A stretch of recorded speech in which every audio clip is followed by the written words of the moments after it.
A evolução da contabilidade tradicional. Unimos o sistema Open Finance, regulado pelo Banco Central, ao sistema Domínio. Muito mais tecnologia e segurança para que você tenha a integração perfeita entre movimentações bancárias e contabilidade. Esqueça os contatos frequentes com seus clientes para a solicitação de extratos, cadastro de usuários e senhas. Com um único consentimento, todas as movimentações financeiras dos seus clientes são registradas automaticamente na contabilidade, com toda a segurança. Eliminamos o trabalho manual e entregamos um produto que muda a rotina do seu escritório. Agora as movimentações financeiras do seu escritório e dos seus clientes são contabilizadas em tempo real. As baixas de parcelas, impostos, salários na escrita fiscal e folha acontecem com o mínimo de intervenção humana. As conciliações bancárias são realizadas automaticamente. E você pode fazer isso sem limitação na integração de clientes e quantidade de lançamentos. A contabilidade do seu cliente está sempre em dia. Com um domínio contabilidade digital, nós executamos o trabalho operacional para que você foque no que realmente importa. Domínio Contabilidade Digital. A contabilidade dos seus clientes em tempo real.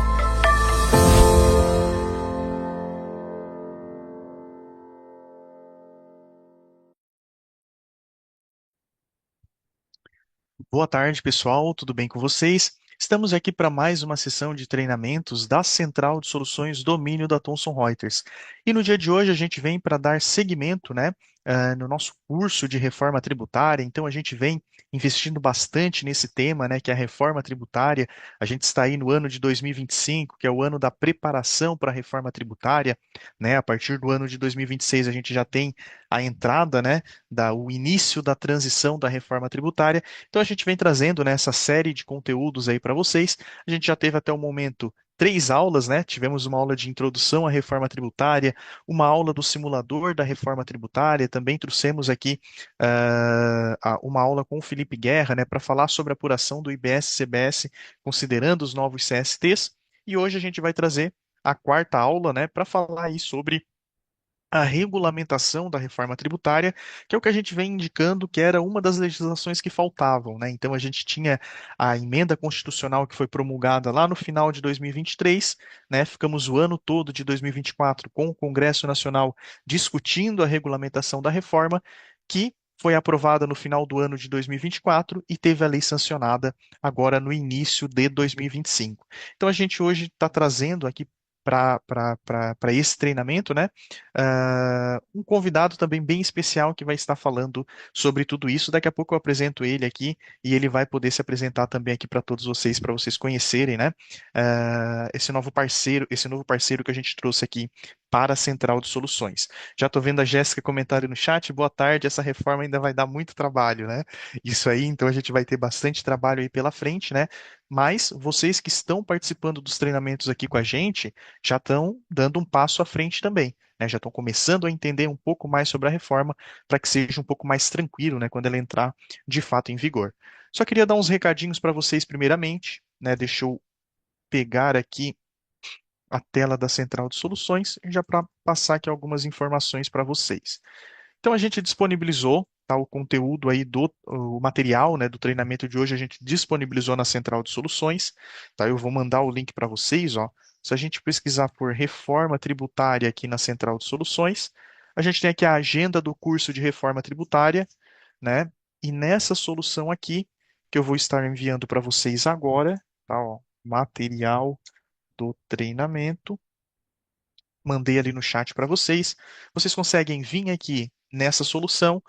Temos aqui a 4ª aula. Tem aqui, ó, para baixar o material, clique aqui. Você clica aqui que você vai conseguir fazer o download, do material que foi disponibilizado pelo professor que vai estar aqui com a gente nessa aula de hoje, Então, podem vir aqui, baixem o material. Coloquei o link ali também no chat do YouTube. E vocês podem rever também todas as aulas, Então, a terceira, a segunda e a primeira aula também estão disponíveis aqui. Vocês podem acessar aqui pelo link e rever também a gravação dessas aulas que já aconteceram. Fica disponível aqui a gravação também. E essa aula de hoje também vai ficar disponível ali a gravação, certo, pessoal? Um outro recado importante é a respeito da inscrição, Então, é importante que vocês façam a inscrição também.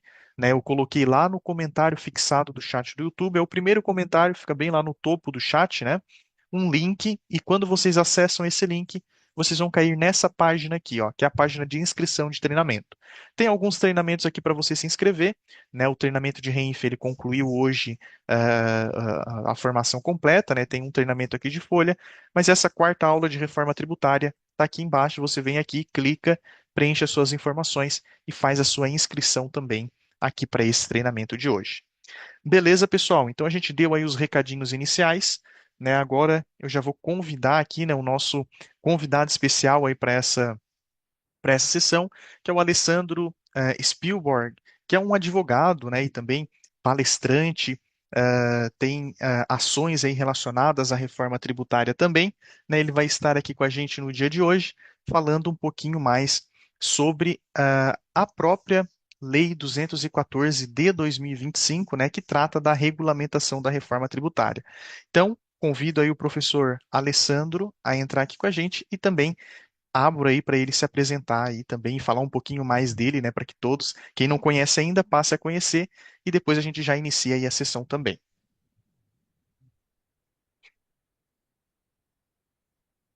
Oi, Denner, boa tarde, muito boa tarde, obrigado aqui por me chamar, obrigado pelo convite, obrigado a Thomson Reuters pelo convite, pela Central de Soluções e muito boa tarde para todo mundo que está nos acompanhando a partir desse momento. Para mim, uma baita de uma satisfação participar desse encontro aqui, falando um pouquinho mais sobre essa reforma tributária que, aliás, vai dar muito ainda o que falar. É isso aí, boa tarde, professor, boa tarde a todos, né, que estão aqui com a gente. Já estou vendo o pessoal chegando aqui na live, professor, já estamos com 826 pessoas aqui ao vivo, né, então eu peço aí o like de todos vocês que estão aqui com a gente, né, estou vendo aí o Jairo Pessoa dando boa tarde, tem um pessoal aqui da Audi Conte, Consultoria Empresarial, né, o pessoal chegando, o pessoal do Brasil inteiro, tá? Então a gente tem clientes em todo o Brasil, então tem o pessoal do Brasil inteiro aqui participando, né? E a gente vai entrar aí, né, mais uma sessão do curso de reforma tributária para que a gente consiga, né, cada vez mais aumentar o nosso conhecimento, né? Estamos no momento de preparação, né, professor? A gente está se preparando nesse ano de 2025 para o que vai vir agora em 2026, né? Então, muito importante esse momento. Então, eu já passo a palavra para o professor, né, para a gente já iniciar aí com o conteúdo também. A sessão tem previsão de uma horinha, um pouquinho, né? Eu vou estar aqui acompanhando também durante toda a sessão, né? Então vou fazer aqui o papel de seus clientes aqui, né? Seus participantes também com o professor. Então, se tiver alguma dúvida legal ali, eu vou trazer também para que a gente tenha uma resposta aqui, né, durante a live também, certo? Então, se vocês tiverem alguma dúvida sobre o conteúdo, coloquem ali no chat que eu vou estar trazendo aqui para a gente comentar também durante essa live. Beleza, pessoal? Bacana, que legal. Então, Denê, bom, já que você passou a palavra aqui para mim, eu já estava super ansioso aqui enfim, por esse encontro, para falar com todo mundo aqui. Quero lembrar de início que a minha formação é uma formação jurídica, embora totalmente dedicada à área tributária ao longo de toda a minha carreira como advogado, como consultor, desde a época do estágio, para falar a verdade, eu fiz estágio também voltado em direito tributário. Pois é, então é a área que a gente gosta, né? Olha só, né? Todo mundo, cada um com uma formação, às vezes com mais de uma formação, né? Ciências contábeis, contabilidade, tem gente também formada em direito também. Para mim é uma baita satisfação, para ser bem sincero, uma honra enorme estar aqui com vocês nessa sexta-feira, falando um pouquinho, né? Porque convenhamos, é um pouquinho, uma hora tem muito conteúdo para trabalhar, mas é um pouquinho sobre essa lei complementar, há pouco aprovada, agora no início do ano de 2025, e que tem muita coisa para que a gente possa explorar. A ideia é trazer uma visão panorâmica, pontuando alguns elementos que são bem interessantes a respeito da legislação complementar, inclusive do papel da legislação complementar da nossa tributação, dentro do nosso sistema tributário nacional. Bom, então, Denner, eu posso compartilhar já o material aqui com o pessoal? Sim, sim, pode compartilhar o material. A gente tem um pessoal ali comentando no chat a respeito do seu som, o professor, que ele está um pouquinho Tá. baixo, mas eu acredito que ele tá um som normal ali. Eu não É, sei se o pessoal talvez está com o volume um pouquinho baixo, então dá uma olhadinha ali no volume, né? Se conseguem aumentar um pouquinho o volume, mas eu estou ouvindo normalmente aqui, tá? tá, então, deixa eu ver se eu ajusto aqui o som, eventualmente, vamos ver se... Ó, tem umas pessoas comentando que o som está ótimo, está bom. Acho que eles podem estar com o som um pouco baixo ali também, professor. Acho que a gente pode seguir, tá tranquilo. Tem algumas pessoas comentando que tá ótimo ali o som. Bom, então tá bom. Então, de qualquer forma, eu vou impostar um pouquinho mais a minha voz aqui para que fique bom para todo mundo, tá bom? E para quem que já está com o som direitinho, qualquer coisa diminui o volume aí, que eu não quero ferir o ouvido de ninguém, tá bom?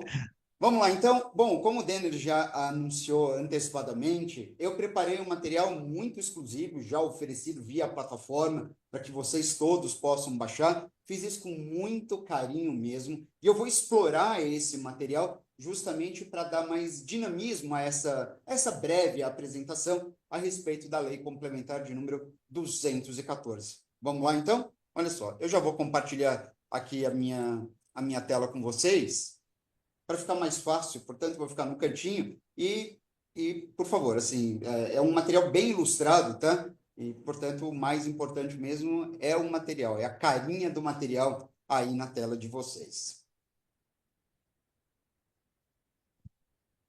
Acho que já entrou o material aí para vocês. Vou Uhum. lá, então. Vamos começar, então, sobre o grande foco, naturalmente, é mais do que a reforma tributária, é trabalhar com alguns dos primeiros apontamentos da Lei Complementar de número 214. Mas vamos lá, vamos entender. Deixa eu fazer uma breve introdução aqui para a gente ver a importância do momento que nós nos encontramos agora, especialmente no ano de 2025 e daqui em diante. Bom, antes de mais nada, já aproveitando, eu divido aqui para vocês, faço um convite, né, autorizado aqui pelo Denner, né, praticamente um sócio-diretor, mas autorizado aqui pelo Denner, estou fazendo a indicação das minhas redes sociais, tá? Via Instagram ou via YouTube, tá? Sintam-se à vontade de mandar mensagem para mim. Para mim, vai ser uma satisfação muito grande de poder compartilhar, trocar alguma ideia com vocês, tranquilo? Mas quero eu estar aqui sempre no canal oficial da Thomson Reuters, para mim, uma das maiores referências no mundo que existe aqui quando a gente fala de área fiscal tributária, portanto, uma satisfação enorme para mim. Avançando aqui, vamos lá. Eu quero fazer uma primeira indicação, só para vocês terem uma ideia, né? A gente teve aqui tinha tido uma primeira mensagem, né? Eu não me lembro exatamente quem trouxe essa mensagem sobre, poxa, a gente vai ter muito trabalho pela frente. Ah, mas não tenha dúvida nenhuma. Mas não é muito trabalho pela frente só em 2025. É, no mínimo, muito trabalho pela frente até 2033. Vocês vão entender exatamente a razão disso e daí em diante.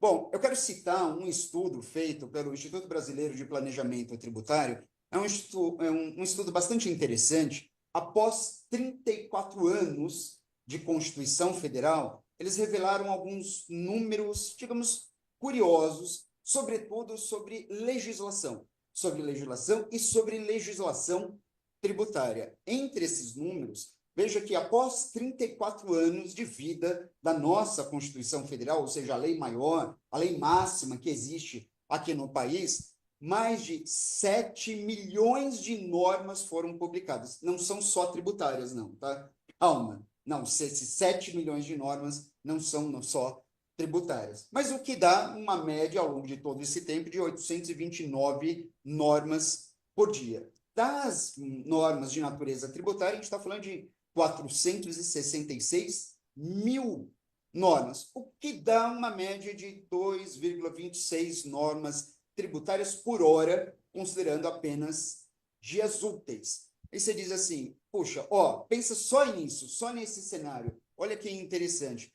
2,26 normas tributárias por hora mostra já, no mínimo, a complexidade do assunto, ou seja, do mercado onde nós trabalhamos, onde nós desempenhamos a nossa atividade. É aquela história, fica uma semana sem se atualizar.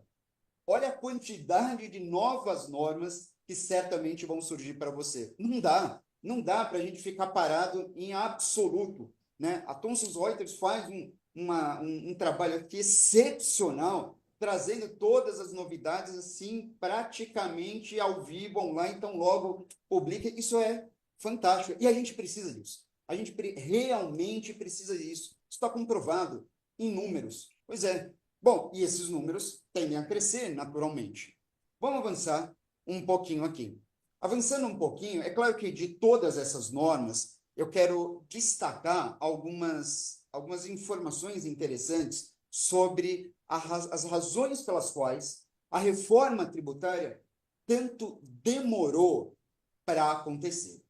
Para vocês terem uma ideia, a reforma tributária ela já foi suscitada há muito tempo atrás. Melhor ainda, o primeiro momento onde já se vislumbrava uma pequena reforma tributária foi em 1990. A Constituição é de 1988. Ela tinha 2 anos de vida e já percebiam que havia necessidade de alguma reforma tributária. Existiu uma mini reforma tributária, a reforma não é nem para chamar de reforma tributária, no ano de 2003. Na verdade, não foi nenhuma reforma, foi um puxadinho tributário. Em 2003, surgiu uma emenda constitucional acrescentando uma série de novas regras ao direito tributário. Foi uma mini reforma. Depois disso, só aconteceu a reforma 20 anos depois, ou seja, no ano de 2023.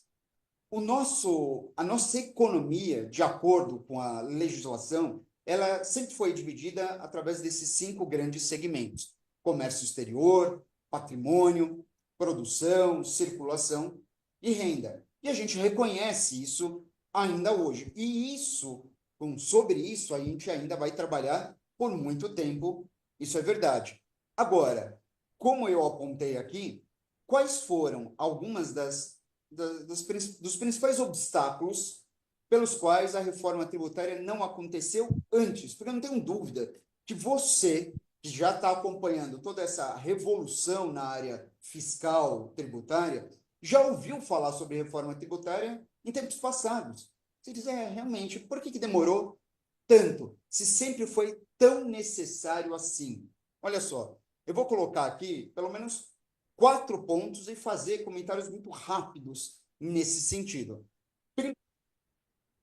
E reciprocidade. Um primeiro ponto que tem uma travada na reforma tributária. Por quê? Porque, na realidade, vamos lá, alguém é feliz pagando tributo aqui no Brasil? Não, não. A gente pode até ser feliz trabalhando com tributo, é o nosso trabalho, enfim, a nossa especialidade, de fato. Mas ninguém é feliz.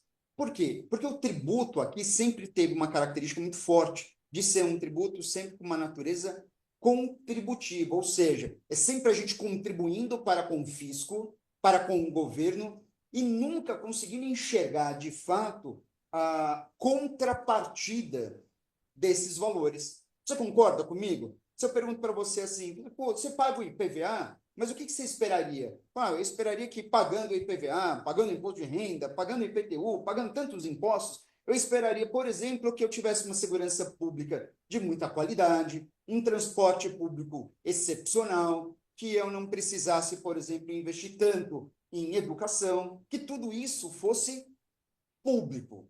Pois é, mas a gente sabe que essa retribuição não vem no mesmo patamar. Então, tudo isso fez com que a reforma tributária fosse ficando de lado ao longo de tanto tempo. Um outro fator interessante é a aversão a mudanças. Olha que interessante, como assim aversão a mudanças? Eu vou dizer de mim, talvez você pensando aí particularmente, diga, realmente funciona assim. Nem todo mundo assim, tem facilidade de mudanças, de aceitar mudanças ou de promover mudanças, ainda que você saiba da necessidade dessas mudanças. É mais ou menos o seguinte, sabe, você já escutou alguém falando o seguinte, tá ruim, mas tá bom? Cara, não me faz sentido isso. Como assim tá ruim, mas tá bom? Se tá ruim, tá ruim. Não tá ruim, não tá bom. Sabe aquela comodidade que às vezes a gente acaba se encaixando? Assim, não, tudo bem, eu vou levando desse jeito. Então, isso aconteceu sob o ponto de vista político e da reforma tributária. Todo mundo sempre soube que o nosso sistema tributário era sempre muito complexo, complicado, estava ruim, não estava? Por que não mudou antes? Então, a aversão a mudanças. Um outro fator que eu queria citar é um alerta às chamadas isenções odiosas. Essa é uma expressão muito comum na área jurídica, mas isenções odiosas você certamente já acompanhou em algum momento. Isenções odiosas são benefícios fiscais dados a pequenos grupos de pessoas. Quando eu falo de pessoas, estou me referindo especialmente a grupos econômicos. Então, às vezes, pessoas ou grandes grupos econômicos que poderiam se juntar, forçando que o governo, né, o legislativo, ele realmente colocasse essa reforma adiante, esse grupo que estava diante de uma tributação muito alta, às vezes não fazia isso, não forçava isso, não agia tanto, porque acabava recebendo algum benefício fiscal que para ele era importante. E às vezes a gente nem sabia disso.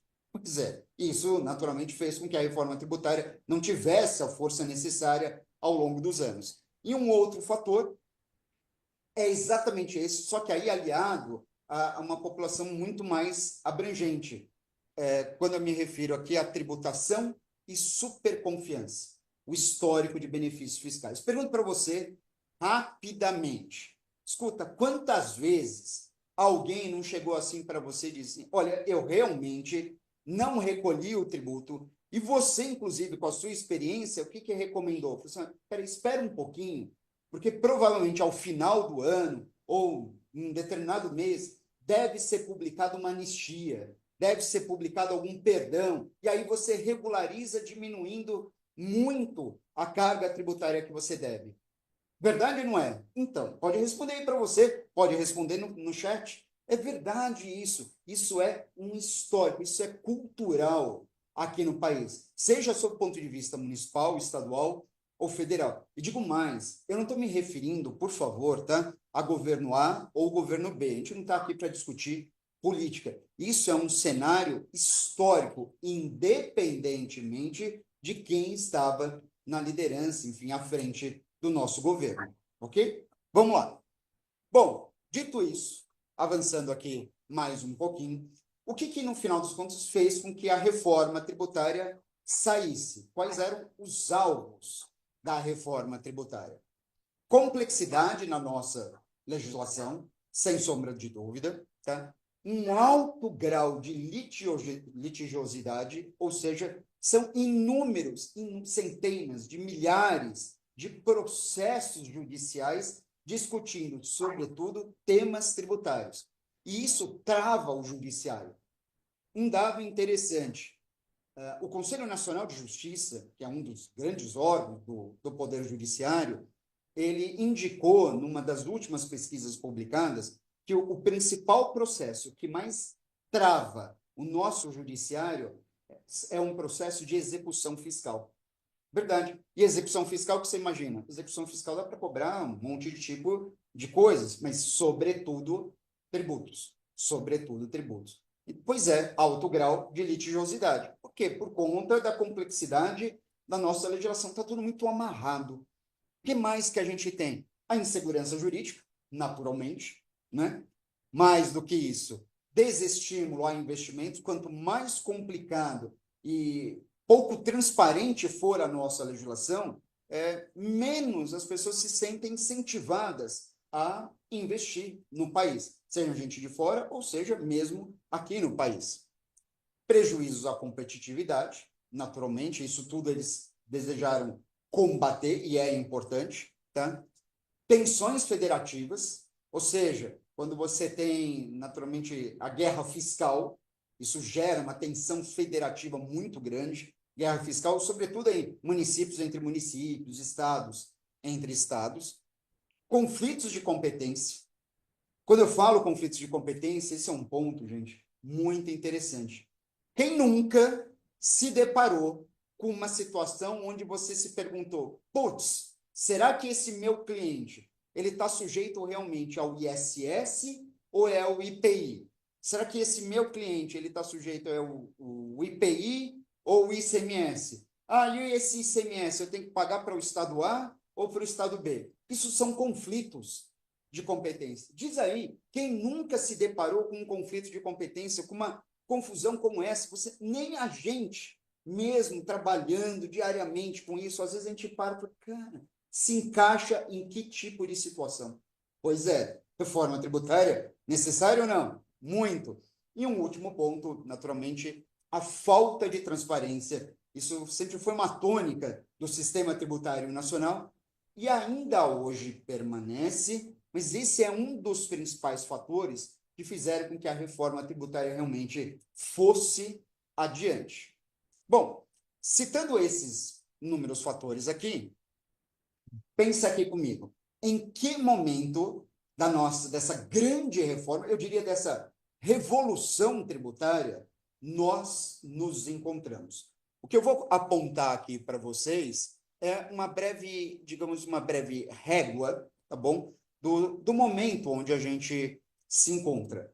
Bom, como o Daniel, inclusive, logo de início comentou, a gente está falando da reforma tributária anunciada, uma super expectativa, lá no final do ano de 2023. Foi no dia 20 de dezembro de 2023, quando se publicou, então, a emenda constitucional número 132 daquele ano, acrescentando uma série de novas regras ao texto da nossa Constituição. Bom, e aí o que se esperava? O que já se previa? Que ao longo dos anos de 2024 e 2025 fosse o tempo necessário para se discutir e aprovar as leis complementares responsáveis pela regulamentação da reforma tributária. Tanto assim o é que saiu a Lei Complementar 214. E, ó, a correria está enorme. Por quê? Porque a partir do próximo ano, 2026, a gente vai ter um ano muito importante, que é um ano teste. É um ano test drive, onde vai se cobrar o IBS e a CBS. Só que até chegar lá, qual é a correria que está acontecendo? A correria são os fiscos, né? A União, inclusive, está adaptando os seus sistemas, a questão de tecnologia aplicada a tudo isso. Está todo mundo doido com isso daí. E tem muito, mas muito trabalho pela frente. Não é só você que está doido, não sou só eu que estou doido, não. O governo está igualmente maluco com essa situação. Mas o fato é que isso ainda vai se estender por muito tempo. Olha só, em 2027 está prevista a extinção do PIS e da COFINS. Em 2027 também está prevista a redução a zero da alíquota do IPI, tá bom? E a cobrança do imposto seletivo, que eu vou ter inclusive a oportunidade de comentar um pouquinho aqui. E ao longo dos anos de 2029 até 2032, ainda permaneceremos com o ISS e o ICMS, porque o IPI vai sumir em 2027. Quer dizer, vai sumir, vai ter a sua alíquota reduzida a zero. Mas ISS e ICMS continuam. Só que dentro desse período, desse triênio, ou seja, 2029 até 2032, na verdade vai dar 4 anos, né? 29, 30, 31 e 32, o ISS e o ICMS eles vão reduzir aos poucos, gradativamente, para que, enfim, no ano de 2033, teremos um novo e efetivo sistema tributário nacional. Pensa se a gente não vai ter muito trabalho pela frente. Pois é, você não podia estar numa melhor área. De verdade, isso não é uma marola, isso é um tsunami. Vai ter trabalho para caramba. Que bom que seja assim. É exatamente isso que a gente precisa. É por isso que você está aqui. Você está consumindo cada vez mais informação, conhecimento. Isso é necessário. A gente precisa reunir dados o suficientes para que a gente possa, portanto, oferecer o que é melhor, a orientação necessária para o nosso cliente. Veja só, isso até chegar em 2033. Aí é que começa de verdade. Ou seja, vai parar o trabalho? Não. Vai aumentar o meu trabalho? Mas muito, mas com toda certeza, e é isso que eu quero de você. Muito sucesso, naturalmente. Vamos lá, avançando um pouquinho mais nesse sentido. Afinal de contas, isso aqui é um breve período de transição são os passos que serão dados até 2033. Vamos falar um pouquinho sobre essa nossa legislação tributária para que eu possa me adentrar à Lei Complementar 214 do ano de 2025. Vamos lá. Bom, é o seguinte, lembra que eu citei várias vezes a nossa Constituição Federal? Então, a nossa Constituição Federal, ela tem um dispositivo dos mais importantes que você está vendo aí sendo compartilhado por mim na tela, que é o artigo 146. Tudo bem? O artigo 146 ele diz assim, ó, cabe à lei complementar estabelecer normas gerais em matéria de legislação tributária. Aí você pensa assim, nossa, esse pessoal do direito é muito louco. Como assim? O que isso significa dizer? Exato, eu estou aqui justamente para isso. Tá bom. O que é este comando constitucional ele quer revelar para a gente? Ele está dizendo o seguinte, que uma lei complementar não é uma lei qualquer. Uma lei complementar é uma legislação que ela certamente vai trabalhar com um assunto muito importante para o país. Uma lei, quando você enxerga, quando você ouve falar que é necessário uma lei complementar, é porque se trata de uma lei que precisa ser, cujo assunto precisa ser amplamente discutido na Câmara dos Deputados, amplamente discutido no Senado Federal. Uma lei complementar exige isso. E para ser aprovada uma lei complementar, ela depende do que a gente chama de quórum de maioria absoluta. Como quórum de maioria absoluta.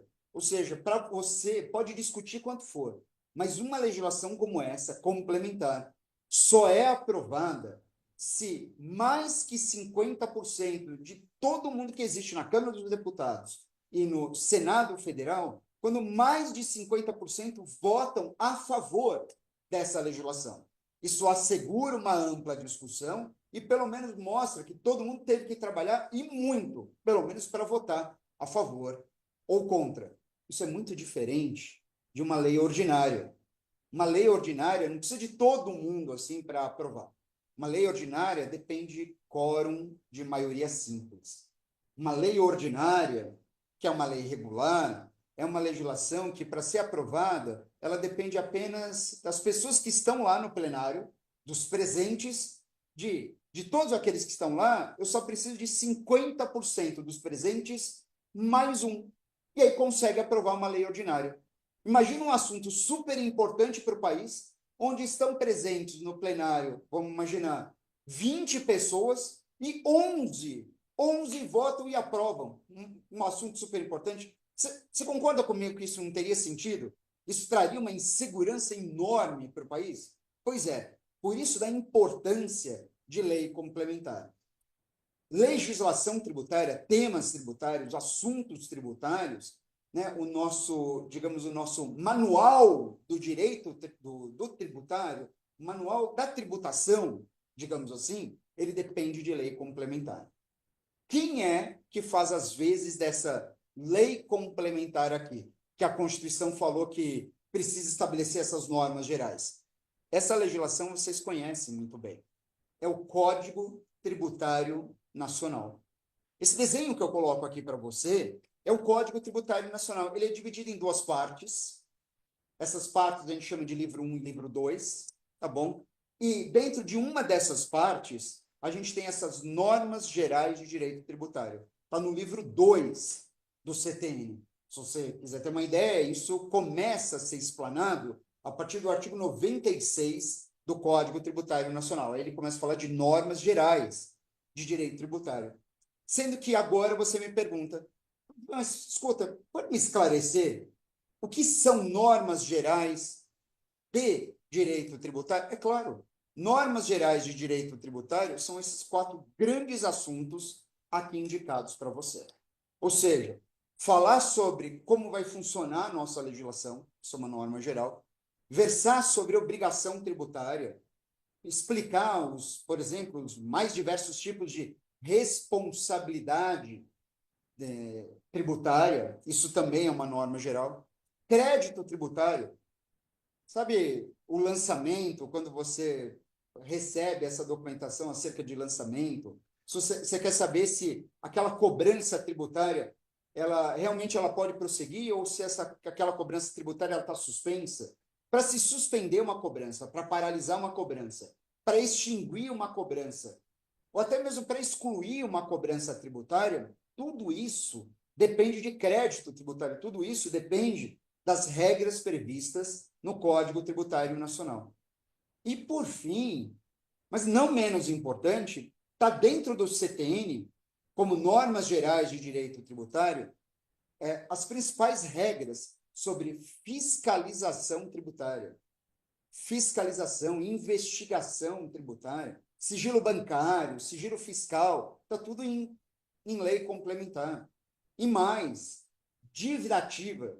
Sabe aquele cliente que chega para você e fala assim, cara, eu recebi uma cartinha em casa, uma cartinha, o que diz essa cartinha? Essa cartinha está me cita o seu cliente numa execução fiscal.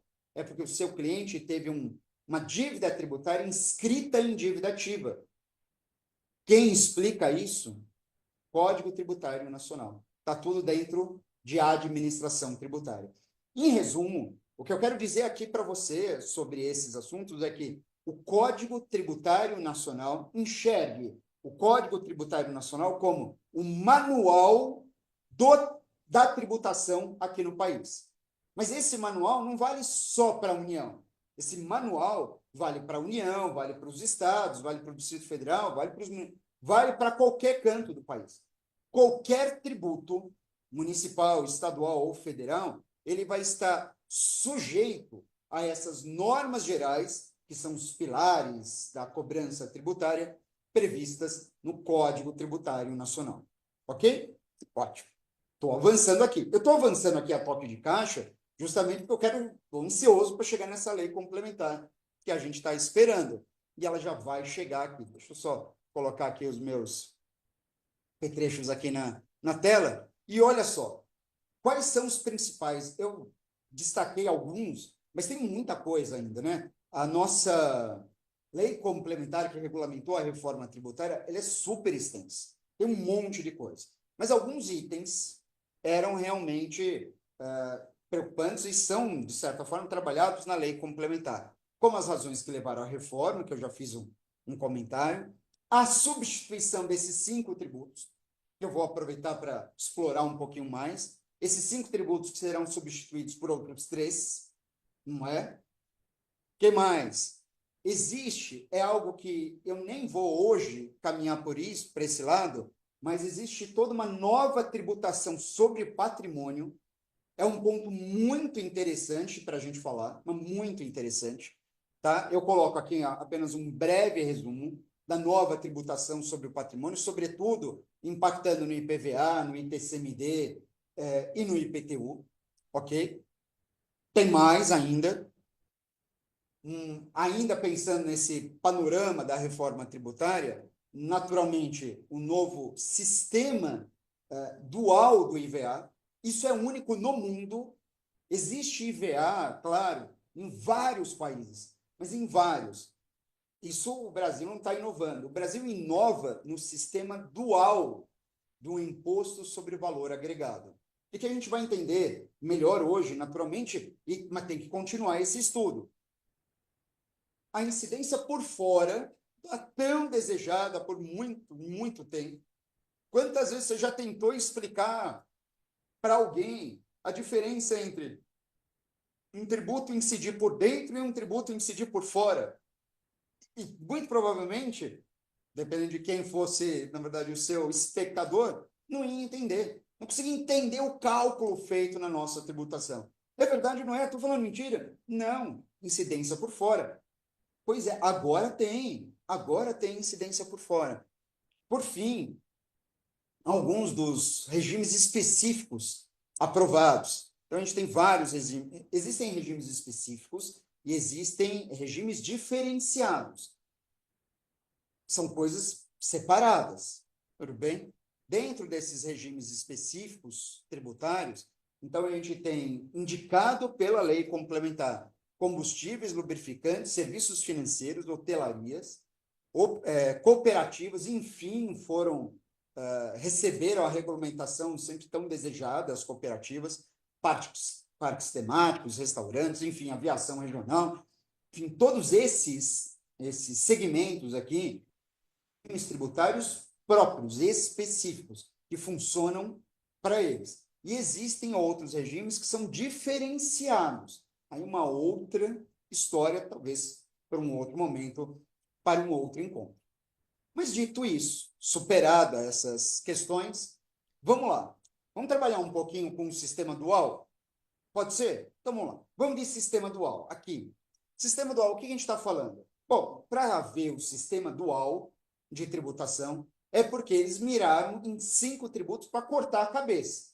Quais tributos vão desaparecer do país? Vai demorar um pouquinho, isso é bem verdade, mas quais vão sumir? Esses aqui. Esses 5, ou seja, os 3 principais impostos, na verdade, sem considerar o imposto de renda, né, mas os principais impostos de cada ente federado. Tudo bem, o imposto de renda é o mais importante para a União, mas depois dele vem o IPI. Na esfera estadual, qual que é o imposto mais importante? É ICMS. Na esfera municipal, qual é o imposto mais importante? ISS. E vai sumir, vai sumir. Além deles, desaparecerá também o PIS e a COFINS, mas só o PIS e a COFINS. Me perguntaram, até hoje cedo, né, num outro encontro que eu tive, me perguntaram se teria algum impacto na contribuição social sobre o lucro. Não, a contribuição social sobre o lucro ela deve permanecer, tá? Não tem previsão nenhuma, portanto, de alguma alteração nesse sentido. PIS e COFINS, sim, ou seja, um impacto importante sobre a receita e o faturamento, ok? Eles desaparecem e, no lugar deles, surge o quê? O IVA dual. A gente está acostumado a ouvir falar e até falar, vai criar um imposto sobre valor agregado. Mas, no fundo, esse imposto sobre valor agregado não é um tributo único. O IVA dual, por quê? Porque são 2 tributos. Isso é inédito no planeta. 2 tributos dentro dessa tributação sobre valor agregado. O CBS, ou melhor, a CBS, que é uma contribuição, que ela vem no lugar do PIS, COFINS e do IPI, tributo estritamente, exclusivamente federal, e o IBS, também trazendo uma baita uma novidade, porque o IBS ele vai substituir o ICMS e o ISS, e o IBS ele vai ser de uma competência compartilhada entre estados, Distrito Federal e municípios. Pensa se isso também não vai dar confusão. Competência compartilhada. Todo mundo podendo, enfim, dar o seu pitaco aqui no IBS. Não. O quê? Tem muita coisa para rolar embaixo, muita água para rolar embaixo dessa ponte. Mas o fato é que os 5 tributos vão desaparecer e criam-se 2. Na verdade, não apenas 2. A gente vai ter, além desses 2, né, que tributarão, portanto, o valor agregado, a gente vai ter também um imposto seletivo, que eu já vou comentar a respeito.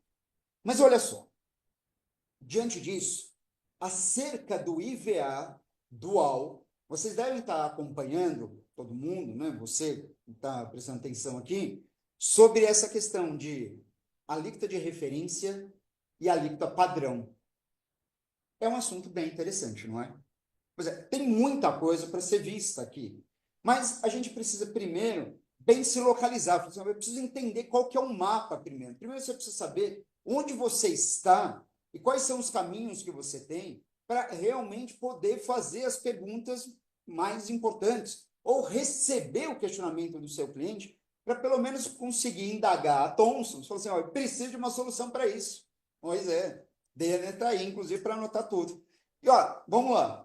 As alíquotas de referência e alíquota padrão. São coisas distintas? São coisas distintas. Inclusive, na legislação, isso está muito claro. Vamos lá.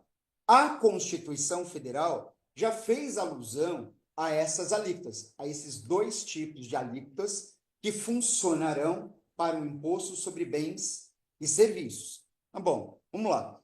Na Constituição Federal você tem uma disposição, sobre a alíquota padrão você tem uma outra disposição, e na Lei Complementar 214, portanto, a nossa Lei Complementar, você também tem disposições, né, ou seja, conteúdo falando sobre a alíquota de referência e a alíquota padrão. Mas então, vamos entender um pouco mais a respeito disso? Vamos entender como que vai funcionar. A gente tem uma ideia, tá? Toda uma repercussão de qual será a nova tributação, qual será o grande impacto tributário. Bom, a gente vai ver isso ainda vai acontecer efetivamente. Estão sendo realizados vários estudos nesse sentido. Você já ouviu falar que a alíquota ela ia estar ali em torno de 26%, depois falaram 27%, eu já ouvi falar 28%. Qual será mesmo a alíquota total disso? Uma coisa é certa, o IVA dual, ele será a soma da alíquota do CBS e do IBS. Então, o IVA dual, né, essa alíquota que todo mundo comenta, é a soma da alíquota da CBS e da alíquota do IBS. Tudo bem? Ok. Mas eu quero falar, portanto, o que é a alíquota de referência e o que é a alíquota padrão. Acompanhe comigo na tela. Olha só. A Constituição diz o seguinte sobre a alíquota de referência. Caberá a resolução do Senado Federal fixar a chamada alíquota de referência do imposto. Qual é o imposto? Do imposto sobre bens e serviços para cada esfera federativa. Eu vou explicar. Se outra não houver sido estabelecida pelo próprio ente federativo. Tá bom. Depois, a lei complementar ela indica, as alíquotas de referência serão fixadas por resolução do Senado Federal. Eu já vou te explicar direitinho isso, mas uma coisa é certa. Quando você lê esses dispositivos, fica claro, portanto, que o Senado Federal cumprirá um papel que não é inédito, tá? O Senado Federal, ele sempre teve algum tipo de intervenção na nossa tributação. Sempre teve. Então, isso não é uma novidade. Não é. Muitos disseram que isso aqui era uma grande novidade. Não é uma novidade. Tá bom?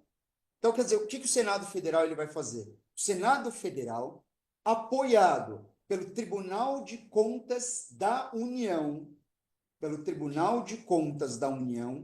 ele vai, através de resolução, isso não é lei, tá? Através de uma resolução, então é um veículo legislativo próprio do Senado Federal, através de resolução, ele vai publicar alíquotas que servirão como referência para os estados, para o Distrito Federal e para os municípios. Uma referência.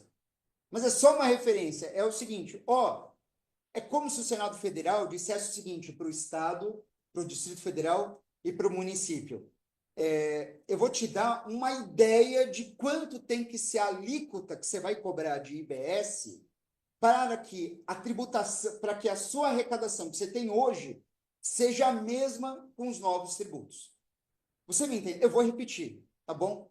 Que é uma alíquota de referência. Uma alíquota de referência será uma publicação apoiada em estudos junto ao Tribunal de Contas da União,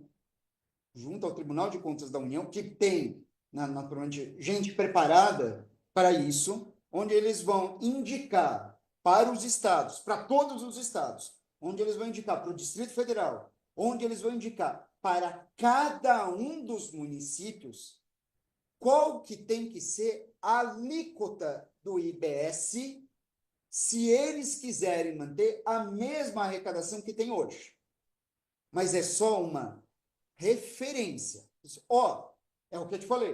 É para você ter uma ideia. Pra você ter uma ideia, a tua alíquota, para você manter a arrecadação que você tem hoje, a tua alíquota tem que ser essa. E eles vão publicar isso. Você me entendeu? Ótimo. Professor, uma pergunta aqui. O Estado, o Distrito Federal e o município, eles têm que seguir essa alíquota de referência? Não, é uma referência. Então, não é uma imposição dizendo siga essa alíquota, mas é uma orientação para os caras. É uma orientação para os estados, para o Distrito Federal e para os municípios. Melhor você seguir se você quer manter a tributação, a arrecadação que você tem hoje. Eu quero escolher o ente federal, eu quero escolher uma alíquota diferente. Ok, beleza. É com você, a vida é tua. Mas a alíquota de referência será essa. Até porque você há de convir comigo que quando você fala em estados, os estados, geralmente, né, eles estão melhor estruturados sob o ponto de vista legislativo, sob o ponto de vista jurídico, com orientação razoável, portanto, com estudos próprios.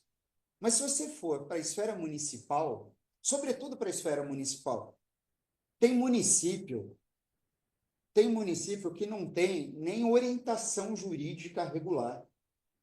Você imagina se um município, eu não vou me referir a município nenhum, mas enfim, são mais de 5.000 municípios no país. Você acha que todos os municípios conseguiriam fazer um estudo adequado para saber quanto que eles vão cobrar de IBS para se manter a arrecadação que eles têm hoje? Não, não. Então, o que eles vão fazer? Muitos municípios, aliás, muitos municípios e muitos estados, tá? Muitos municípios e muitos estados vão simplesmente seguir a alíquota de referência publicada pelo Senado Federal. E está tudo bem, não tem problema nenhum. Mas eles podem escolher a sua própria alíquota? Podem. É a alíquota padrão. A alíquota padrão é a alíquota que o Estado, o Distrito Federal e o município vai escolher. Na verdade, você vai ter a alíquota padrão para o IBS e a alíquota padrão para a CBS. E tudo de acordo com lei específica. Então, o ente federado, ele vai escolher a alíquota específica. Ele pode copiar da alíquota de referência? Pode. Tá tudo bem. Só que ele vai ter que publicar qual é essa alíquota. E ele vai fazer isso através de lei. Aí é uma lei local. Aí é uma lei ordinária. Não precisa levar essa lei lá para o Congresso Nacional, para Brasília. Não. Aí o município, na sua Câmara de Vereadores, ele vai publicar uma lei. Bom, e essa lei vai fazer o quê? Essa lei, na Câmara de Vereadores, vai aprovar a alíquota padrão ali daquele município. Mesma coisa, o Estado, na Assembleia Legislativa, ele vai levar o projeto para aprovar uma lei ordinária e fixar a alíquota padrão. No caso da União, da mesma maneira, aí a União ela usa o Congresso Nacional, mas para ela bastará naturalmente uma legislação ordinária igual a todos os demais entes federados. Você me entendeu, portanto, a diferença entre a alíquota padrão e a alíquota de referência?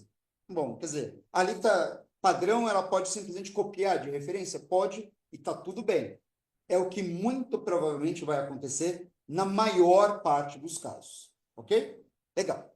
Bom, mas esse é um ponto, né? Tem outros pontos aqui para se destacar.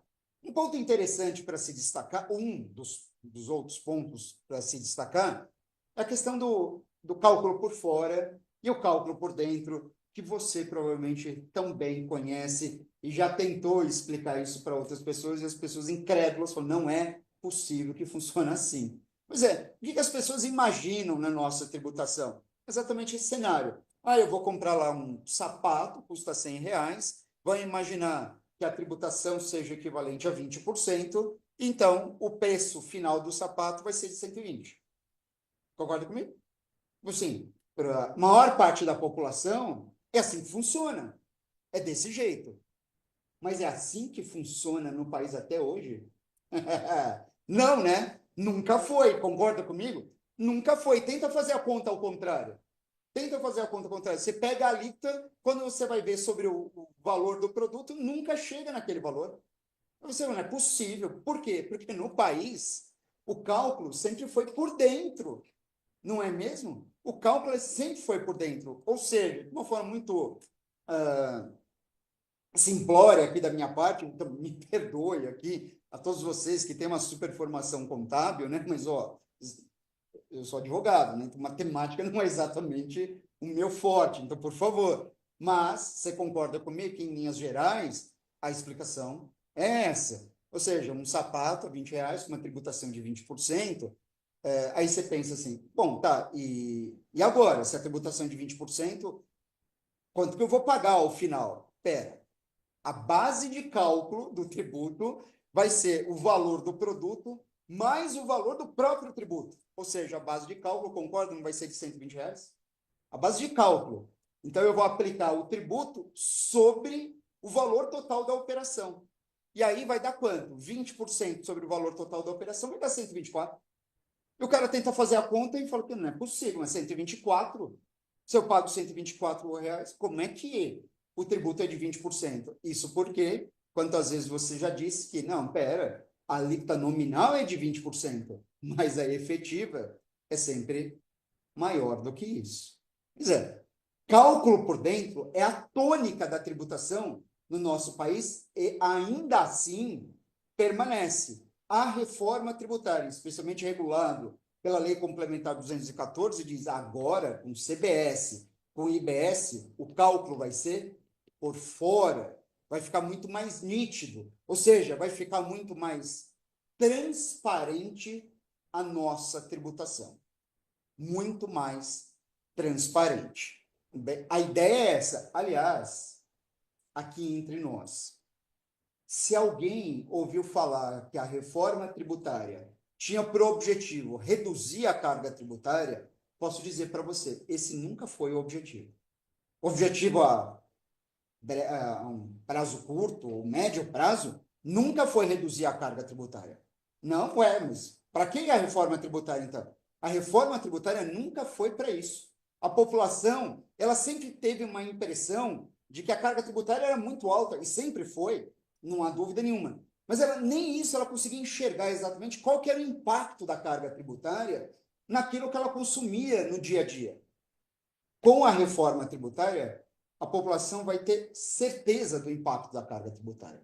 Eu costumo dizer o seguinte, brincar, a maior parte da população sempre soube que a tributação lascava a vida do cidadão, mas não tinha certeza como que isso funcionava. Com a reforma tributária, não vai ter a redução da carga, não vai diminuir, e agora a pessoa vai ter certeza que a carga tributária lasca a vida dela. Isso é transparência fiscal. É o seguinte, você vai continuar se lascando o resto da tua vida. Entretanto, agora você vai saber exatamente quanto que a tributação dói no teu bolso. Mas isso é bom? É um passo, não é? É um passo. Cabe a nós fazermos planejamentos e trazer a orientação necessária para reduzir dentro da permissão legal a carga tributária que um cliente nosso vai ser obrigado a pagar. Bom, mas tem mais, né? Tem mais. Eu vou até aproveitar aqui, eu posso avançar em uns 10 minutinhos mais ou menos, né? Tudo bem? Sei que você está Sim, dentro. sim. Sim, sim. Tá Tranquilo, bom. tranquilo. Já até separei aqui algumas dúvidas, tá? Tô vendo o chat ali. Já tem umas 5 dúvidas separadas ali pra gente conversar no final aí também. Beleza, eu só estou vendo aqui. Tá bom, tá bom. Estou ansioso para isso, mas estou vendo que já bateu mais de 1.000 assistindo aqui. No meu último momento aqui, mais de 1.300 assistindo ao vivo aqui a gente, né? Isso aí, eles estão aqui já a live inteira, tá? Então a live inteira a gente tá aí com mais de 1.000 pessoas aí acompanhando aqui com a gente também. Boa, bacana. Vamos lá. E o IVA?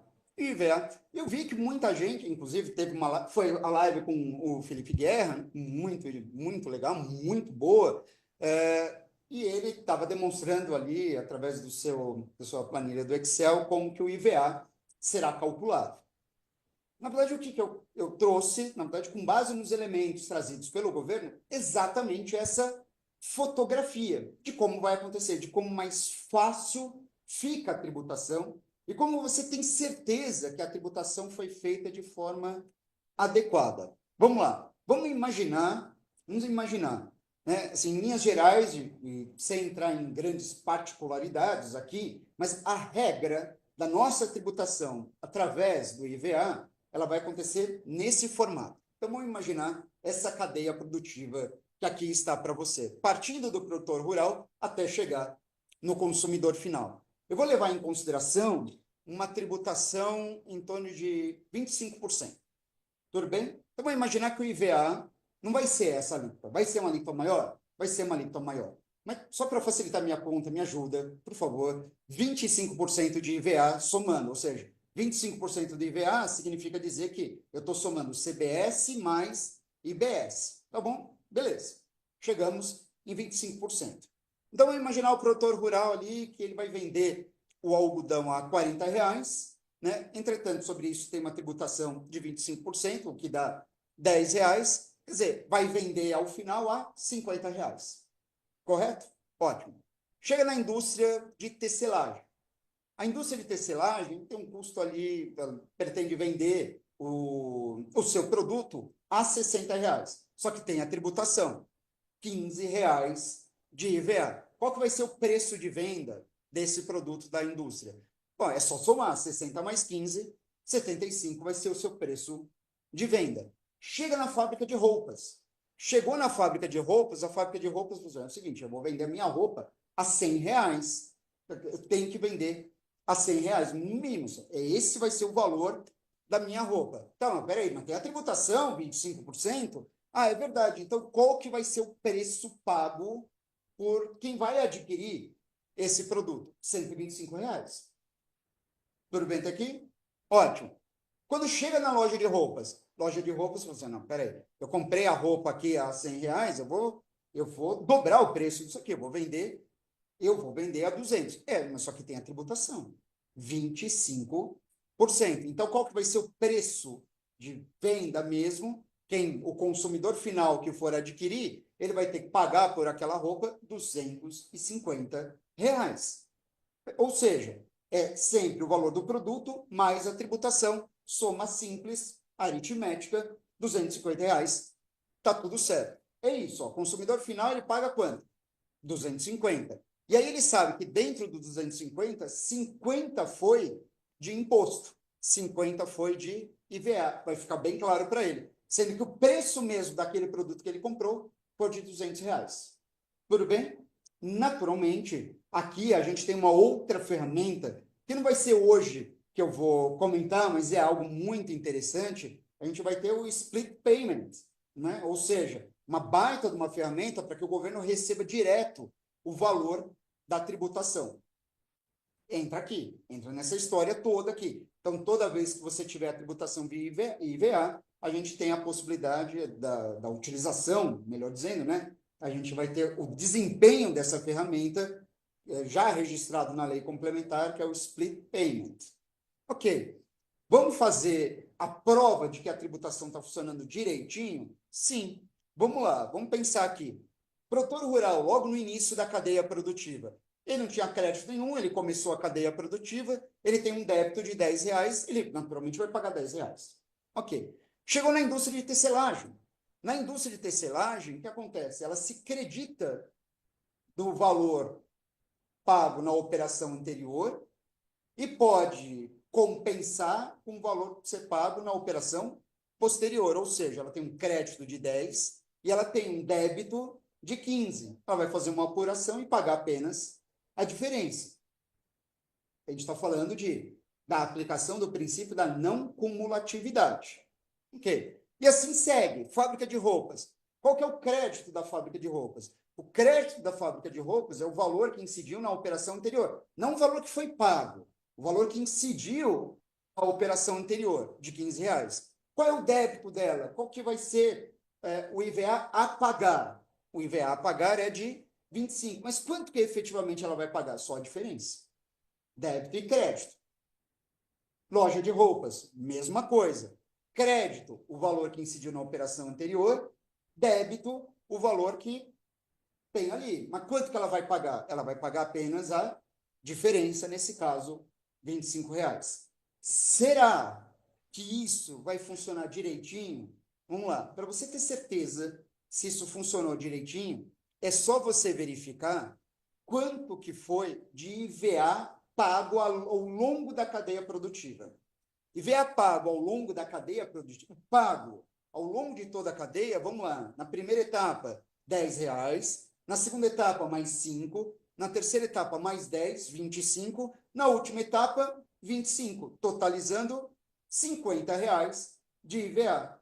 Será que é assim que funcionou? Quando eu olho para o consumidor final, quanto que ele teve ali na nota destacado de IVA? R$ 50.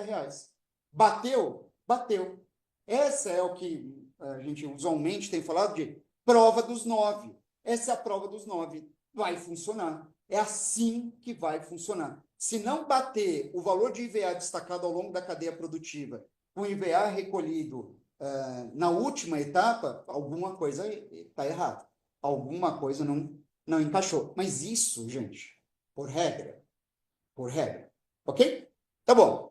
Vamos avançar mais um pouquinho aqui para que a gente possa, então, chegar já nos finalmente, pelo menos nesse primeiro encontro, porque é isso mesmo. O IVA do consumidor, ele tem que ser exatamente equivalente ao IVA pago ao longo da cadeia. Essa é a máxima prevista pelo governo, né? Quantas vezes anunciada pelo Ministério da Fazenda, vai ter que encaixar, vai ter que ser desse jeito. Tá bom. Bom, quando a gente vê isso, naturalmente o IVA, portanto, dessa maneira, ele vai incidir apenas sobre o valor agregado, sempre e apenas sobre o valor agregado, essa é a ideia. Como eu tinha comentado com vocês muito rapidamente, logo no início, quando eu estava falando sobre o período de transição da reforma tributária, é em 2026 que começarão os testes, tá? No todo, haverá um recolhimento de 1%, tá? Então, vai ter 0,1 de CBS e 0,9 de IBS. Então, no total, 1% de tributação. Mas, espera aí, mas eu pago 1% de tributação, mas vou continuar pagando ISS, ICMS, IPI? Vai. Ah, mas então a tributação vai aumentar ainda mais em 2026? Não. Na verdade, esse valor aqui, que vai ser recolhido já em 2026, ele poderá ser descontado do que você paga a título de ISS, ICMS e IPI. Então, haverá uma compensação nesse sentido. Não é que vai aumentar em um ponto percentual, tá? É um teste, mas é possível compensar, tá bom? Lembrando que alguns setores estarão sujeitos, além do IVA dual, alguns setores serão sobretaxados. Como assim? Alguns setores, além de pagar o IVA dual, que vai funcionar no país inteiro, alguns setores ainda por cima terão que pagar o imposto seletivo, que é um imposto que muita gente chama de imposto do pecado. Pois é, mas o imposto seletivo, então é uma sobretaxação? É. Então, peraí, se eu pago imposto seletivo, é porque eu pago o imposto seletivo mais o IVA dual? Exatamente. Caramba, então, todo mundo que pagar imposto seletivo, paga também o IVA dual? Exato. Agora, todo mundo que paga o IVA dual, paga o imposto seletivo? Não. O imposto seletivo, ele vai incidir, sobretudo, sobre produtos nocivos à saúde ou que, de certa forma, impactam ou são nocivos ao meio ambiente. Eu vou comentar sobre isso rapidamente, pelo menos listar quais são esses produtos, porque a lei complementar assim os assinalou, mas a gente está falando em refrigerantes, sucos de caixinha, cigarros, apostas, concurso de prognósticos, está previsto, tem mais coisa também, não é só isso não, tá bom? Bom, vamos lá, então, o imposto seletivo, fala um pouquinho mais do imposto seletivo, de imposto seletivo, pelo menos um pouquinho, para a gente arrematar, pode ser? Tá bom, vamos lá, imposto seletivo. A Constituição prevê que o imposto seletivo será mais um dos impostos da União. Tá lá. Só que esse imposto seletivo, ele tem que ser regulamentado em lei complementar. E essa lei complementar que surgiu agora em janeiro, né, quer dizer, ao longo desse mês, previu o imposto seletivo. É mesmo, tá bom. E o imposto seletivo, ele vai incidir exatamente sobre o quê? Tá aqui, ó, sobre produção, extração, comercialização e importação de bens e serviços prejudiciais à saúde e ao meio ambiente. Esse é o imposto seletivo. Tá, mas espera aí. Muita coisa pode ser prejudicial à saúde ou ao meio ambiente. É verdade. Muita coisa pode ser. Agora, a lei complementar, ela indicou quais são esses setores que sofrerão essa sobretaxação. Pode aumentar essa lista? Pode aumentar essa lista. Essa lista pode diminuir? Essa lista pode diminuir. Tá. Onde? Se mudarem a lei complementar. Mas hoje, exatamente hoje, quais são os setores que serão sobretaxados? Veículos, embarcações, aeronaves, cigarros. Na verdade, não é só cigarro, né? Você fala assim, cigarro eletrônico está fora. Não está, não. Beleza. Bebidas alcoólicas, bebidas açucaradas, minerais, a extração de minerais, sobretudo, e concurso de prognósticos, que são as loterias, e esse Fantasy Sports. Ó, Fantasy Sports, eu vou até falar pro Denner, depois anota aí, porque esse é um temaço para ser comentado. Isso vai dar muito o que falar. Se você não sabe, eu não vou nem para todo mundo, eu não vou nem falar. Depois você procura aí no Google, Fantasy Sports. Não tem por que estar aqui, porque na verdade eles assemelharam os Fantasy Sports a concurso de prognóstico. Não tem nada que ver uma história com a outra. Então, isso daqui, já posso dizer para você, vai dar ação. Já estou me preparando, inclusive, para isso. Ah, mas mas já tem um monte de estudo, tem legislação, vai dar o que fala. Mas o fato é o seguinte: hoje, a lei complementar mirou esses setores como setores que serão sobretaxados, ou seja, são esses os setores que, além de pagar o IVA dual, também sofrerão a tributação via imposto seletivo, o chamado imposto do pecado. Pois é. E com isso, portanto, eu encerro aqui a minha brevíssima participação, eu vou encerrar aqui. Foi rápido mesmo, sim, eu não queria correr, mas ao mesmo tempo não queria deixar de falar absolutamente nada, mas convenhamos, né? Denner e para todo mundo que está assistindo, tem muita coisa para a gente explorar, muita coisa bacana mesmo, muito a se discutir, isso é bem verdade, mas uma discussão, não vamos discutir teoria, vamos discutir como que as coisas vão acontecer de verdade, como a gente pode melhor orientar o nosso cliente, que afinal de contas está sedento por isso e vai nos perguntar com toda certeza. Denner, obrigado. É isso aí, professor, né? Aula muito importante aí, trazendo bastante conteúdo, né? Tô vendo o pessoal comentar aqui, professor, que é muita informação, é muito conteúdo, né? Mas a aula ela fica gravada também. Depois vocês podem rever com mais calma, rever uma vez, rever duas vezes, né? Para entender cada vez mais. É muito importante mesmo, né? O entendimento, porque é isso que a gente vai ter na sequência, né? Isso que a gente vai ter, inclusive, já a partir do ano de 2026. O pessoal comentando agora, treinamento top, né? Excelente apresentação, então elogiando bastante aí esse treinamento, né? Eu separei algumas dúvidas aqui, professor, para a gente comentar, né? Pessoal aqui questionando, né? O pessoal da Fênix Contabilidade, né? Central de Soluções, por favor, precisamos de um curso da reforma focada em empresas do Simples Nacional. O que eu estou comentando aqui? A gente vai ter, tá? Então a gente está preparando um cronograma, né, de treinamentos. A gente vai trazer uma aula específica para o Simples Nacional, para comentar sobre todas aquelas situações, recolhe por dentro, não recolhe por dentro, recolhe por fora o IBS, né? Dá direito a crédito, não dá direito a crédito. Então, a gente vai ter uma aula aqui específica para falar sobre isso. Uma outra dúvida, professor, é o Jonathan Lima, ele questiona: Zona Franca de Manaus vai continuar o IPI, as indústrias vão falir de lá.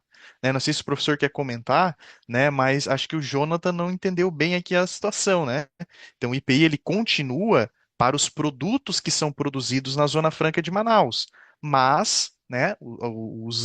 As empresas da Zona Franca de Manaus vão ter o IPI zerado, né? É para dar competitividade. Então, por exemplo, eu tenho uma moto produzida lá em Manaus e uma moto produzida em São Paulo. A moto de São Paulo vai ter IPI, a de Manaus não, né? Então acho que tem que alinhar bem essa situação. Não sei se você quer comentar alguma coisa sobre isso, professor, sobre IPI. Não, você foi muito preciso, mas eu acho a dúvida bem saudável mesmo, assim, porque é verdade, você fala assim, pô, mas se o IPI vai ter a alíquota zerada, as empresas que estão na Zona Franca de Manaus se lascam, né? Então, é verdade que o IPI terá a alíquota zerada para todos os produtos que não estão na Zona Franca de Manaus. Ou seja, então, a minha empresa não tem, o meu segmento não existe lá na Zona Franca de Manaus. Ótimo. Então, por exemplo, eu estou no estado de São Paulo e a minha alíquota do IPI será zerada. Agora, se o meu segmento tem um equivalente lá na Zona Franca de Manaus. Então, para mim, como eu exploro, desenvolvo, desempenho um segmento que tem o equivalente na Zona Franca de Manaus, aí o IPI não será zerado para mim. Aí não.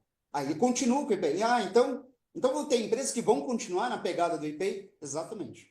Justamente para se manter esse incentivo fiscal, né, de décadas, que é a Zona Franca de Manaus. É isso mesmo, Dani. Perfeito. Melhor não poderia ter sido a sua colocação. Perfeito, professor. A gente tem uma dúvida aqui, na verdade, foi uma afirmação, né, da Rafa Santos, que ela indica o seguinte: eu acredito que o lucro presumido não existirá mais, né? Vamos com calma também, né? Então agora a gente está tendo uma Será? equiparação, né? Então a gente não tem mais aquela questão do cumulativo, não cumulativo, agora é tudo não cumulativo. Né? Então, Enfim. não temos mais essa situação para as empresas do lucro presumido, mas o imposto de renda e a contribuição social ainda pode ser, né, um objeto de estudo para ver o que é mais vantajoso, né, se é mais vantajoso o lucro real ou o lucro presumido, né? Então, aquela empresa que tem um lucro real maior que a presunção do próprio lucro presumido, vai ser vantajoso ser do lucro presumido ainda, né? Então, temos que ir com cuidado, mas a gente vai ter aulas também para falar aí sobre essa questão aí de planejamento tributário, né? Deixar mais claro isso também. Uhum. Tem uma dúvida aqui, professor, que é da Bastos Contabilidade. Para as empresas do Simples Nacional, serão divulgadas tabelas para cálculo com IBS e CBS? Já estão lá, né, professor? Já estão lá na Lei 214 de Tá claro. 2025, lá no final, né? A lei que a gente está comentando hoje já tem lá as tabelas, foi feita uma readequação, né? Então, aquela parte de partição do Simples Nacional, que antes Uhum. jogava para ICMS, jogava para PIS e para COFINS, agora ele joga para IBS e CBS, já tem as tabelas, estão lá no final da lei. Não sei se você quer comentar alguma coisa diferente nisso também, professor. Não, verdade, verdade. Tem os anexos, né? Então, a legislação complementar, essa, ela é bem extensa mesmo. As leis complementares podem surgir eventualmente, mas essa legislação complementar, ela até demorou um pouquinho para sair. Demorou por conta da extensão, né? Mas ela quis ser a mais completa possível nesse sentido. E o simples da colocação, né? Afinal de contas, simples hoje, a maior parte das empresas estão enquadradas no simples, a maior parte das empresas em simples são de prestadores de serviço, né? Muito provavelmente, né? Que é a atividade mais desempenhada. O simples ele vai ter realmente bastante novidade, além dessas que já são catalogadas, como, por exemplo, pagar o IBS e CBS por fora, como você indicou, né? Que já faz parte de um novo planejamento tributário que até então a Uhum, gente que inexistia. Então, ainda uhum. acho que foi a Rafa, né, que comentou, como vai Isso. acabar o lucro presumido? Então, a gente precisa ver, talvez diminua o número de oportunidades tributárias que a gente tinha, mas outras surgirão. Aí que tá. Uhum. Vai ser muito bom. Perfeito. Perfeito. O Diogo Braz, né, ele só faz um questionamento aqui a respeito das obrigações acessórias, né? Ah, e como é que vai ficar o ECD? Como é que vai ficar o ECF? Como é que vai ficar o FD contribuições, o SPED fiscal, né? Só comentando ali pro Diogo, né? A gente até já fez uma aula com o professor Felipe Guerra, a aula 3, né? A gente Uhum. comentou algumas coisas já de obrigação acessória, né? Então, o professor Felipe Guerra, naquela oportunidade, trouxe o novo código de tributação, né? Que é eu descobri que o pessoal está chamando de C-Class, né, classificação tributária, porque lá na tabela a Receita colocou Uhum. lá um C-Class lá, então ele já Aí trouxe algumas sim. informações de algumas mudanças, a gente já tem notas técnicas para a nota fiscal, né? Mas a gente pode ter mudanças mais à frente também no FD ICMS PI, no FD Contribuições e por aí vai. Na SPED ECD e SPED ECF, acho um pouquinho que não vamos ter tantas mudanças, porque eles são informativos ali para cuidar da parte dos tributos direto, né, imposto de renda, contribuição social, que como o professor falou aqui na aula de hoje, não é objeto da reforma, né? Então a reforma trata ali da tributação sobre o consumo. E a última dúvida que eu trago aqui especificamente para o professor, quero ver a opinião dele aqui a respeito disso, né? A Indicom Contabilidade fez o seguinte comentário no chat, né? Faz 27 anos que trabalho em escritório de contabilidade na área fiscal. Com a reforma, eu vou ter que apagar tudo que aprendi e começar tudo do zero? Não sei se o professor tem alguma dica aí, né? Alguma palavra aí para o pessoal ali da Indicom Contabilidade. Não, não, muito pelo contrário, né? Não só não vai apagar, não e nem deve apagar isso de jeito nenhum. Até porque todo esse conhecimento que adquiriu ao longo, essa experiência, expertise toda, assim, ela vai ser determinante para a autoridade que você tem no mercado para essa transição, né? As pessoas não tendem a buscar agora escritórios que são a especialidade só na novidade. Isso porque a gente está dentro de um período de transição muito importante. Ou seja, resumindo aqui, o que eu quero dizer é que até 2033, de uma certa forma, é como se a gente tivesse dois sistemas tributários trabalhando paralelamente. Ou seja, claro, a novidade existe para todos nós, mas toda essa experiência adquirida, você imagina que coisa incrível, né? Por 27 anos, ela vai ser determinante para o sucesso do escritório, com certeza. Perfeito, isso aí é a mesma opinião minha, né? Acredito que a gente não perde, né, o que adquire de conhecimento, né? Por exemplo, eu vou trazer aqui um exemplo. Entender a não cumulatividade atual, né, vai ser importante para a gente entender as novas regras de não cumulatividade, né? Uhum. Entender a formação do preço de venda atual, que o professor mostrou aqui, imposto por dentro, né? Vai ser importante para a gente entender a nova modalidade que é o imposto por fora, né? Então, Uhum. é um processo, né? Agora a gente vai aprender novas coisas, mas o que a gente aprendeu a gente não perde, né? Só vai facilitar ainda mais quando a gente for começar, né? Já estamos aqui aprendendo sobre esse novo regime. Então era isso, professor, né? Estamos chegando aí no fim, a gente acabou passando um tempinho, tínhamos planejado 60 minutos, mas é tranquilo, né? Então, enquanto o pessoal está aí querendo conhecimento, a gente acaba ficando também, né? Mas estamos caminhando para o final. Trouxe aqui algumas perguntas, peguei ali as mais interessantes para comentar, mas a gente vai caminhar para o final aí do treinamento. Agradeço, né, a participação de todos vocês que estiveram aqui com a gente. A gente teve aqui picos de mais de 1.300 pessoas ao vivo, né? Várias pessoas curtiram aqui com a gente, né? A gravação fica disponível depois para quem não conseguiu participar aqui ao vivo. Então agradeço a todos vocês que participaram com a gente e principalmente também o professor Alessandro, né, que se dispôs aqui a estar aqui com a gente trazendo conhecimento, né? Espero que seja a primeira de muitas, né? Professor aqui com a gente gostou bastante, né? E eu abro aí para o professor também se despedir para que a gente possa encerrar aí essa sessão. Tá, muito obrigado, obrigado mesmo pela acolhida, obrigado por, enfim, por me acompanhar ao longo, especialmente dessa semana, né? Dena, Camila, enfim, Alessio, todos eles estão muito próximos de mim, me deixando muito confortável aqui, para eu chegar aqui para vocês e poder dividir um pouquinho de toda essa, enfim, de toda essa discussão, de toda essa novidade, que é uma novidade para todos nós, e, de certa forma, então, todas essas dúvidas nos ajudam muito naturalmente a perceber onde que está, onde as pessoas precisam mais, onde é mais necessário, e para mim foi uma satisfação muito grande mesmo, né? Quero estar aqui com vocês muitas outras vezes, porque tem de lei, só essa lei complementar tem muito, ama muito a explorar, fora outras legislações que eventualmente venham a surgir. Para mim foi uma satisfação. Para você que me acompanha ao longo de todo desses 60 minutos, um pouquinho mais, de 60 minutos. Muito, muito obrigado.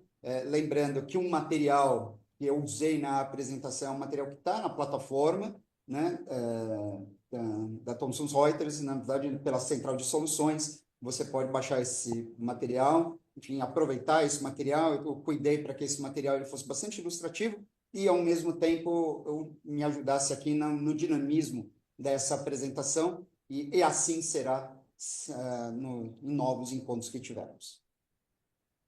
É isso aí, muito obrigado a todos, né? E a gente se vê aí em outros treinamentos da Central de Soluções Domínio. Valeu, pessoal!